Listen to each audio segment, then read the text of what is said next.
ont recruté des enseignants chinois. Catherine Gentil de Cancode et Geldrick Watine nous disent si la méthode fonctionne. 早上好. Ces enfants disent bonjour en chinois à leur maîtresse et pourtant nous sommes bien en Angleterre. Mais c'est une méthode pédagogique venue de Shanghai qui est appliquée ici. Dès la primaire, les écoliers ont 2 institutrices, dont une qui n'enseigne que les mathématiques. Les petits doivent répéter leurs leçons et leurs tables de multiplication jusqu'à les connaître parfaitement. Pour la maîtresse, la différence entre la Chine et l'Angleterre ne vient pas des enfants, mais des parents.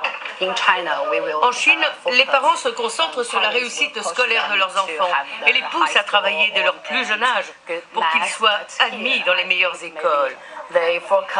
Ici, ils se préoccupent surtout du bien-être de leur progéniture. La méthode pédagogique chinoise rappelle un peu l'ancien temps et demande aux enfants de travailler plus en profondeur et plus longtemps.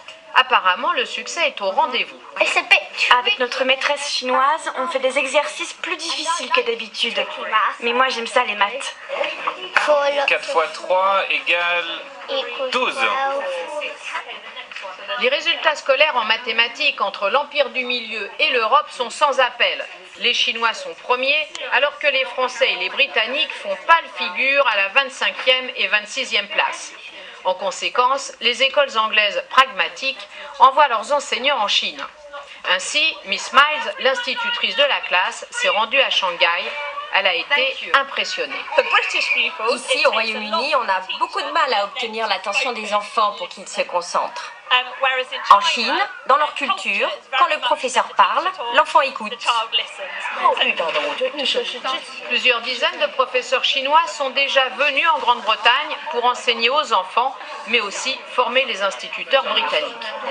Il faut savoir qu'à l'âge de 15 ans, les Occidentaux ont 3 ans de retard en mathématiques par rapport aux Chinois.